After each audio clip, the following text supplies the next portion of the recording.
Well, I really believe that we manifest disease based on several different things.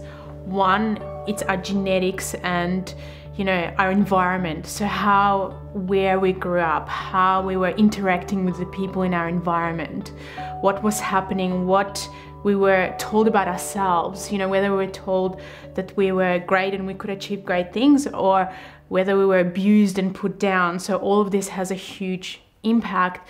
I really believe the food that we eat, whether we exercise, whether we listen to our bodies or meditate, has a huge impact on sickness. And obviously, the more negative somebody is, the more tense they will get and the more stress they will get. So this stress is going to create illness in the body. And obviously, recently we've had so many researchers and scientists talking about the fact that stress is the biggest cause of most diseases. So I feel like suppressing your emotions, not being connected to your body, just ignoring all the signs and signals from your body and not being aware of what happened in the past and working through it causes disease. I really feel that letting go of emotional issues and changing your thought patterns, changing how you view the world can either be very easy or very difficult depending on the situation and the person and what particular health issue you're working on and how long it's been there.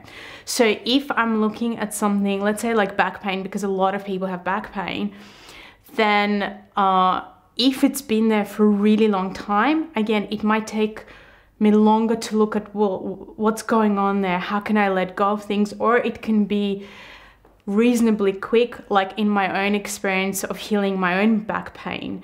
Once I recognized what was really going on, and once I was tuning into my body, my back, and actually sensing and feeling the emotions which were stored, being aware of the thought patterns, how I viewed my life, I was able to let it go almost instantly. And then for the next few weeks, just work on the, whatever was left there. So about 70% of my pain was gone within the next day. And I've had a lot of people email me and say, look, I've worked on forgiveness, or I worked on my deep sadness or frustration. And the next day or a week later, the physical condition that I had is gone, and that has been people which had everything from really bad back pain like mine to knee problems to people who've had respiratory conditions and asthma and all sorts of things. So I feel like it depends on how quickly the person can really start to change their point of view. And also in different workshops that I teach, especially on visionary intuitive healing ones, I give people a little exercise, and the exercise is to imagine that there are 10 steps to your bliss. And let's say you are standing on step 1 and step 10 is where you would just be blissful and you'd just be so happy and like your life will be fantastic. So I asked them to tune in and say, where are you at in your life? What step are you at? If 10 was the furthest away from where you wanted to be. And let's say they say step 8 or step 7. And so I get them to literally walk up to that step and to start explaining to me all the sensations they feel, all the ways that they're seeing their life, how they see themselves, how they feel about themselves, what thought patterns they are having, how their body feels physically, what beliefs they have on that step. And as they tell me, I actually say to them, okay, are you willing to let this go? Let's work with some color. Let's bring some other kind of imagery into your reality. Let's imagine taking out some energy from your body that you no longer need and putting it into like a purple flame. And then I'll say to them, let's move to the next step. And within anywhere between 1 minute to, let's say, 3 or 4 minutes, as they step to that next step, they feel completely different. So it can take minutes, or it can take years if people are resistant and they want to hold on to their past, they want to hold on to all their pain and their hurts and their issues. So I feel like it's where you are and what you believe, and whether you believe something can happen quickly or you believe that it has to take a long time.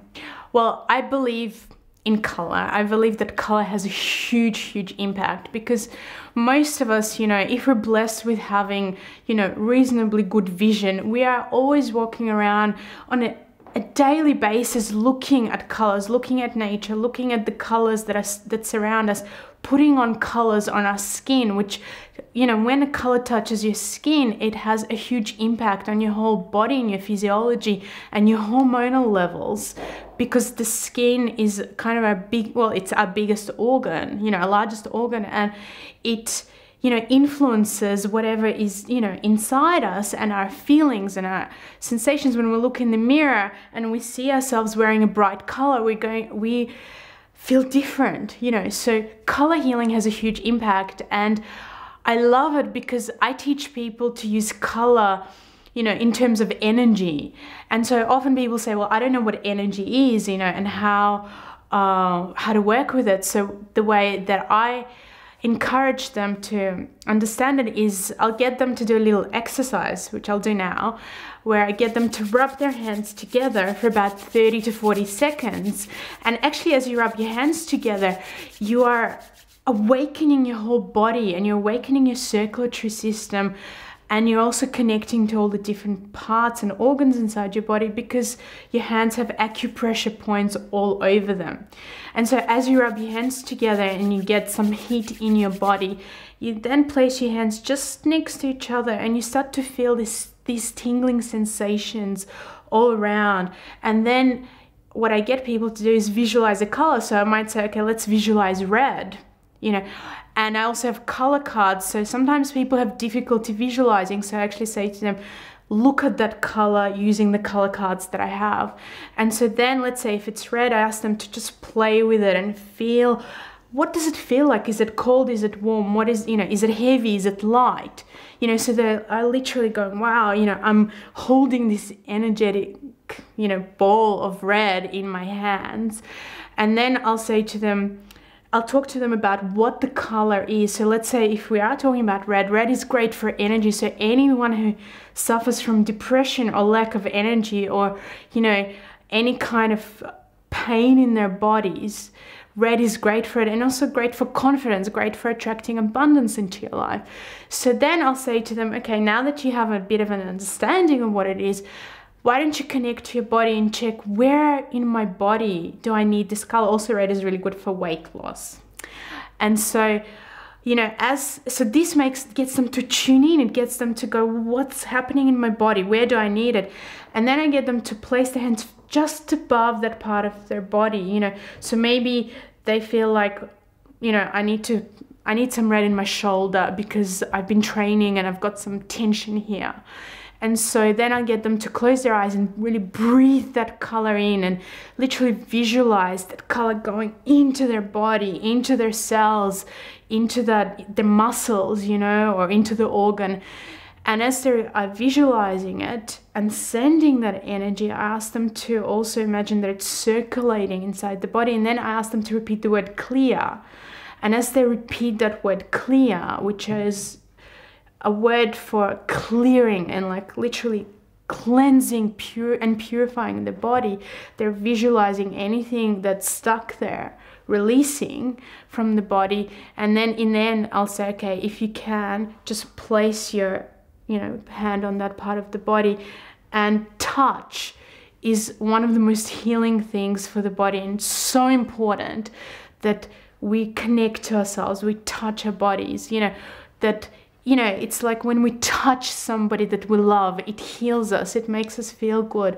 And so touch is a huge part of healing and well-being.